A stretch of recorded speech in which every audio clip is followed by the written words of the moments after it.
go about developing a God-sized ministry? How do you go about building, developing a God-sized ministry? What is the difference between a God-sized ministry and a man-sized ministry? The differences are very crucial for you to understand. And then you will know whether or not you are engaged in a man-sized ministry or in a God-sized ministry. What is, first of all, a ministry? A ministry is an organized system designed to serve people. So when we talk about a God-sized ministry, we're talking about a system that has been designed to serve in such a way that everybody will know God is in this. It could not have been done by man. God must have done it. And so when we talk about a God-sized ministry, we're talking about the kind of ministry that is dependent upon God 24/7. It's the kind of ministry whereby if you're not fasting, you're praying.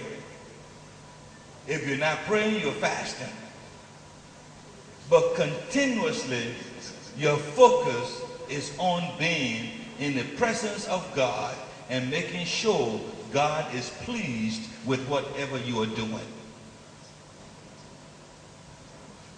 You heard some time ago when Reverend Mensah presented me, and he talked about taking risk. Taking risk. When you are engaged in a God-sized ministry, you do not mind taking what the world calls risk.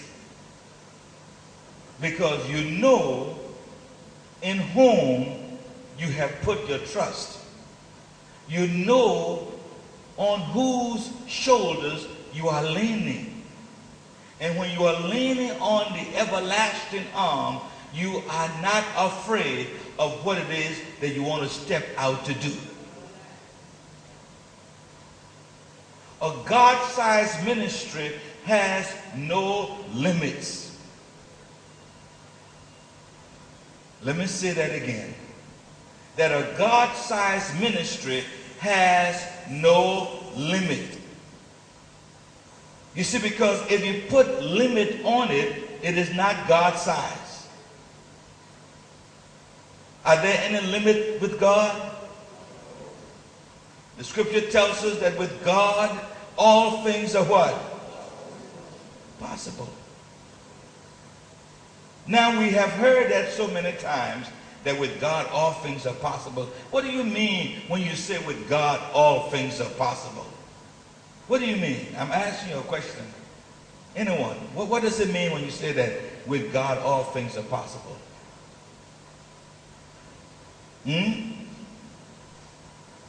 Yes. Right? There is nothing that God cannot do. Anyone else? What do you mean when you say with God all things are possible? Yes. With God you can do everything. Okay, with God you can do everything. Yes. God made the heavens and the earth. Yes. And everything they made. Yes. Including even our very being. Yes. He knows us through and through. Yes. And He empowered us to do whatever we do. And He even talked to our spirit and our wisdom, direction. And so whatever we want to do, He knows it already before we even dream of it. That's true. So all things are possible with him. Yeah. Every task can be accomplished, however difficult it is. All right. Let's stop there and talk about this. When you say that with God, all things are possible, you do know that God is not coming down from heaven to do it for you. You've got to do it under his direction. Now, when we talk about all things are possible with God, it means that God has already sanctioned what you are supposed to do. God has already provided everything you need to do what it is you want to do. You remember he said, in all your ways, acknowledge him, and he will what?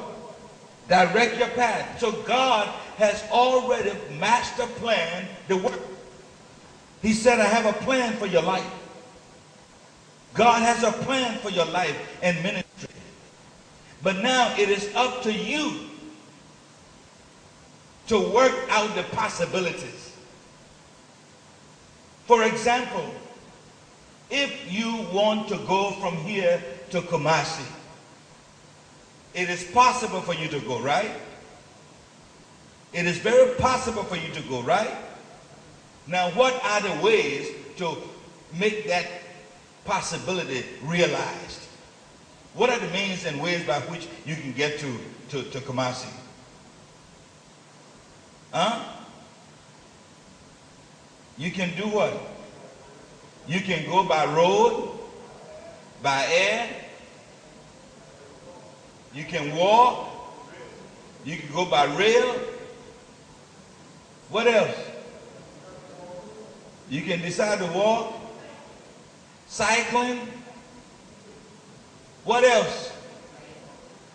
Huh? Somebody said that before. You can do hiking. Say what? You can disappear. Yeah, there you go.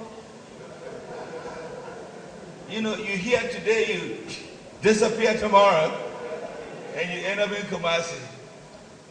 So you see, we said we want to go to Kumasi, and it is possible. And what we've done, we worked out all of the possible ways. Once we've looked at the possible ways that we can go, then we go by the process of elimination to see which one will actually work. And then based upon what will work, that's where we begin to put our emphasis. And so pastors, ministers, whenever you have anything that you need to do, sit down and write out 100 ways that that thing can be accomplished. And by the time you get through writing 100 ways that it can be done, guess what? You will find a way to get it done. So when you say all things are possible, it is very true. The question is, do you have the right methodology? Do you have the right means to get it done? That's when you have to sit down and work it out. I want to go to Kumasi, train, you know. I know I can't disappear because that would be very difficult. You know, walking from here there, and I have to be there tomorrow. You know, cycling from here there, I've got to be there by 9 o'clock in the morning. So you have to discover what are the ways that you can get there. So we say, God, with God, all things are possible. So let's now look at the elements of a God-sized ministry. A God-sized ministry is a ministry whereby you must rely totally, absolutely on God. If God doesn't come through, you'll fail. And you will look bad. Now, if the ministry that you are engaged in, you are not at that point, it is not a God-sized ministry. A God-sized ministry is the kind of ministry whereby you have to be on your face before God 24/7. God, if you don't come through, we all will look bad. Now that's when you know it's a God-sized ministry. Let me just give you a quick illustration of what we're talking about, a God-sized ministry. Where I used to pastor for some 20 years,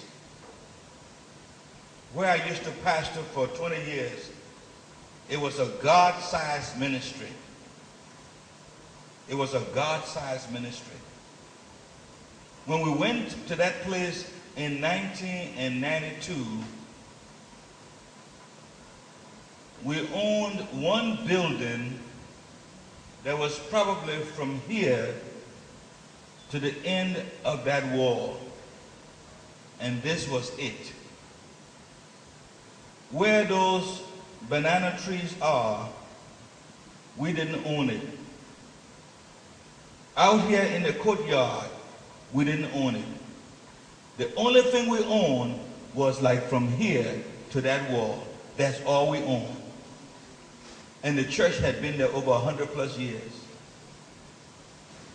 So we got there, and one morning, I got up in the pulpit and I told the people that I'm believing God, that God would bless us with a ministry, some $50 million. They started laughing at me. You talking about janitors, regular school teachers, struggling mechanics, 1 or 2 business owners who still got people who own and owe their business a whole huge sum of, money they're expecting. So they were all regular people, and then this pastor comes stand up here talking about he believing God for $50 million. He must be out of his mind. So when I said that, and I went home and told my wife, she said, honey, where did you get that from? I said, I'm going to believe God for it. So what did we start to do? And what we did is what I'm about to share with you. When I left that particular church, after being elected as a bishop in our church, the Lord had blessed us from one building from here over there, where we didn't even own that much. Today, if you go to that place, to go around our property, you have to ride a car. That church is the largest landowner in downtown Winston-Salem. We own over 15 acres of land. It cost us $2.5 million just for the land. So now when you go, you have to ride all around. When we got through with the work, Wake Forest University came and established right across the road where the green chairs are, they put an $80 million laboratory. And had we been there today, we would have started an elementary school of science and mathematics so that we can use the lab. It was a God-sized ministry. And as a result of that, guess what? Just to fast and pray 111 days. Because I said, God, if you do not come through, we're going to look bad.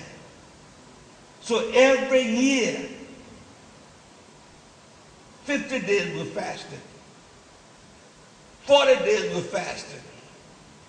21 days we fasted. That's why I asked you to let us do the same thing here, because I'm believing God for a God-sized work in Western West Africa. When you hear me say that the Western West Africa work will never be the same anymore, I'm believing God that we will have a university. I'm believing God we'll have a regional hospital. I'm believing God we'll have a training college for our ministers. I'm believing God. So I have to fast and I have to pray. And I thank God for people like you who are doing those kinds of things. So what are the elements of a God-sized ministry? First of all, a God-sized ministry, you have to have a vision. You have to have a vision. When you go to the book of Joel, the 2nd chapter, God says something. God said that in the last days, he will pour out his spirit. And how do you know that the spirit of the Lord is upon you? You know the spirit of the Lord is upon you because God is going to give you a vision. When you are a minister or a lay person or believer and you're walking around with no vision, chances are of God is not upon you. And what I want to encourage West Africa, what I want to encourage East Ghana Conference, to let us get to the place where we are walking around with vision of God all in our heads. Well, I mean, we're just moving around like nobody's business. We fasted, we prayed, and some of the prayers were active prayers. When I say active prayer, in other words, for example, there was a piece of land that the people said we couldn't have. And so what did we do? I gathered together some people, around 12 or 15, early in the morning. And we'll do like Joshua did. And we'll go marching around the land and praying, God, please work. God, please work it out. God, please work it out. We had a situation where the house on the land that we wanted was valued at $275,000. The owner of the property, because he did not want us to own it, he escalated the property to $700,000. Now watch God working things out. We're walking around, we are praying, we're believing God. We're fasting and we are praying. Then an organization comes to town. The organization is called LISC. They come to help communities. When they come, somebody tells them that there's one church in downtown Winston that is doing big things. You may want to talk to them. They will make you look good. And so they come to the table, and guess what they bring? The $700,000 that we need. So we went and we bought property. It was rental property.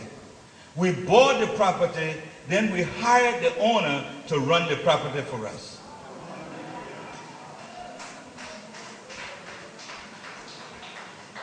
So you got to have a vision. What is it that you can see in your mind's eye? If you wait to see it physically, you will never see it. You got to see it in here first. For example, it is said that on the day that Disney World in California was opening up, the director came and he said, "Oh, I'm so sorry that Mr. Disney did not live long in